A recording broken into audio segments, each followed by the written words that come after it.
Bienvenidos a su canal de historia favorito, en donde explicamos aquellos temas que quizá no nos quedaron tan claros.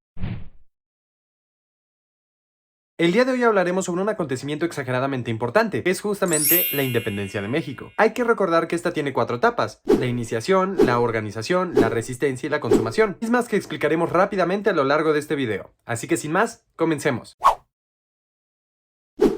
Era el siglo XIX y España contaba con dominios en gran parte de América y partes de Asia. Sin embargo, la joya de la corona era la Nueva España, que justamente se le conocía como la joya de la corona por sus inmensas riquezas. Ahora bien, a mediados del siglo anterior, en el siglo XVIII, los Borbones ocuparon el trono de España, y junto con ellos ocurrieron una serie de reformas a las cuales se le conocen como reformas borbónicas. Estas tenían el objetivo de centralizar el poder para poder administrarlo mejor. Sin embargo, esta centralización generó descontento entre los criollos que residían en la Nueva España. Así las cosas, a principios del siglo XIX, Napoleón Bonaparte comenzaba a dominar gran parte de Europa. Sin embargo, todavía tenía una pequeña piedra en su zapato, y esta piedra era el Imperio Británico. Así que para someterlo decidió que lo mejor que podía hacer era tomar Portugal y evitar que éste siguiera apoyando al Imperio Británico. Para conseguir esto, Napoleón tenía que cruzar por España, por lo cual pidió permiso y de paso aprovechó que Carlos IV había pedido su ayuda para decidir el trono de España. Napoleón aprovechó esta situación y decidió hacer abdicar tanto a Carlos IV como a Fernando VII e imponer a su hermano José Bonaparte, mejor conocido despectivamente como Pepe Botella.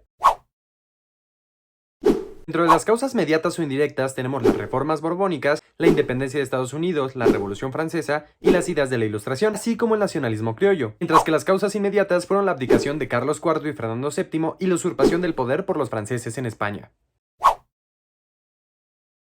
Una vez que en la Nueva España se enteraron de que habían perdido a su rey legítimo, comenzaron a preguntarse ahora qué debían hacer. Uno de los personajes que intentó dar respuesta a esta pregunta fue Primo de Verdad, quien argumentaba que al no existir un rey legítimo, la soberanía ya no recaía en la Real Audiencia, en lo que se restablecía el gobierno, no más bien en los ayuntamientos. Así las cosas, en 1808 el virrey de entonces, José de Iturrigaray, apoyó esta propuesta. Sin embargo, los peninsulares, al darse cuenta de esto, que afectaba principalmente sus privilegios, decidieron dar un golpe de estado en septiembre de ese mismo año, terminando así con este primer antecedente. Posteriormente, un año después, en 1809 en Valladolid, José Mariano Michelena y José María Obeso trataron de organizar una Junta Nacional Gubernativa, para así tomar el poder en nombre de Fernando VII. Lamentablemente, esta también fue descubierta en diciembre de ese mismo año. Ahora bien, estos son solo algunos de los antecedentes más relevantes. Sin embargo, existieron múltiples conspiraciones.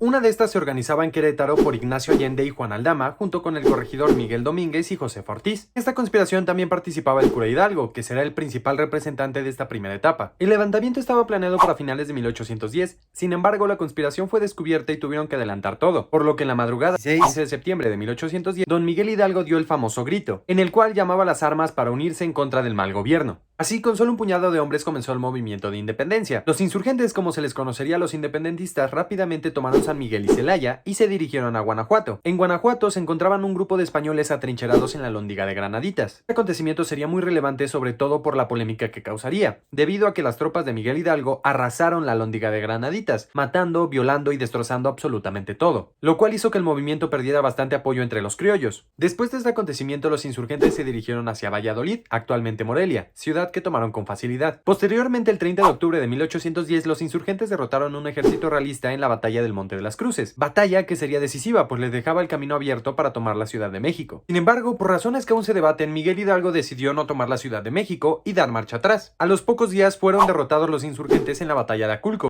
y es en este punto cuando Allende se separa de Hidalgo. Más adelante en Guadalajara, Miguel Hidalgo ordenó la publicación del periódico El Despertador Americano, decretó la abolición de la esclavitud y del tributo indígena, entre otras cosas. Un mes después, el 17 de enero de 1811, los insurgentes fueron derrotados en la batalla del Puente de Calderón, en la que se enfrentaron 5.000 realistas contra 90.000 insurgentes. Lamentablemente, aunque los jefes lograron huir, fueron capturados más adelante y fusilados. En esta segunda etapa fue José María Morelos quien tuvo el papel principal, esto junto con Ignacio López Rayón. Morelos, a diferencia de Hidalgo, tenía un ejército pequeño y disciplinado, y junto a Ignacio López Rayón establecieron una junta en Zitácuaro. Morelos, tras varias victorias militares, fue sitiado en Cuautla por el general realista Félix María Calleja, y tras resistir 2 meses rompió el cerco milagrosamente. Así, el 14 de septiembre de 1813 se dio lectura a Los Sentimientos de la Nación, documento en el que se establecía la independencia absoluta de España y la división de poderes. Posteriormente, en octubre de 1814, se promulgó la Constitución de Apatzingán, inspirada en buena parte por la Constitución Española de Cádiz de 1812. Lamentablemente Morelos respetaba bastante las decisiones del Congreso, por lo cual esto limitó bastante su movimiento. Sí, el 5 de noviembre de 1815, las tropas de Morelos fueron sorprendidas por las realistas. Mientras Morelos defendía a los miembros del Congreso, fue capturado y posteriormente fusilado en diciembre de ese mismo año.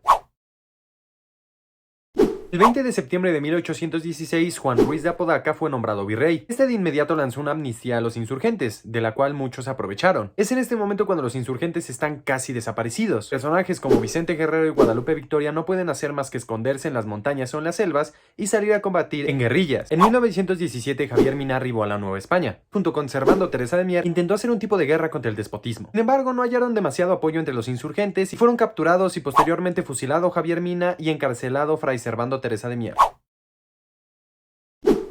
Ahora bien, la consumación es un tema bastante interesante. Esto es porque debemos regresar un poco en el tiempo para poder entender cómo ocurrió. El 19 de marzo de 1812 se promulgó la Constitución de Cádiz, de la cual podemos destacar tres aspectos principalmente. En primer lugar, el rey debía estar sometido al poder legislativo. En segundo lugar, los americanos y españoles eran iguales. Y en tercer lugar, se suprimía la Inquisición. Pero en marzo de 1814, Fernando VII regresó al trono y desconoció la Constitución, volviendo las cosas como eran antes. Sin embargo, 6 años después, en enero de 1820, el coronel Rafael de Riego obligó a Fernando VII a volver a jurar la Constitución. Esta noticia causó temor entre los españoles y la iglesia que se encontraban en la Nueva España, pues esta acción ponía en riesgo sus privilegios. Así, tras pensarlo bien, se dieron cuenta de que quizá no era tan mala idea independizarse. Y es aquí donde aparece Agustín de Iturbide, un militar realista e invicto que había enfrentado a los insurgentes durante años. A él se le encargó liquidar a Vicente Guerrero y a lo que quedaba del ejército insurgente. Sin embargo, tras no poder derrotarlo ni poder convencerlo de que aceptara el indulto, comenzó a escribirle sobre su plan y logró convencerlo. Así las cosas, en febrero de 1821 tuvo lugar el abrazo de Acatempan, y el 21 del mismo mes se proclamó el Plan de Iguala y se creó el ejército trigarante con su respectiva bandera, cuyos colores significaban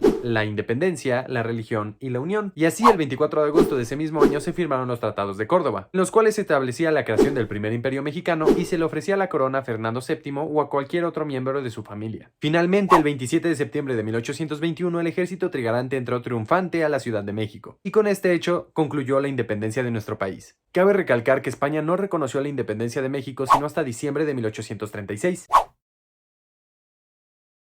Tras 11 años de guerra, el país estaba en bancarrota, destrozado, sin vías de comunicación y sin un sentimiento de unidad real. Sin embargo, y muy a nuestro pesar, esto no mejoraría en los próximos años, debido no solo a las pugnas políticas internas, sino también a las intervenciones extranjeras. Pero bueno, así es como surgió nuestra nación. Déjame saber en los comentarios qué opinas de este tema, y sobre todo apreciaría mucho tu crítica constructiva. Sin más, yo me despido y espero verte pronto.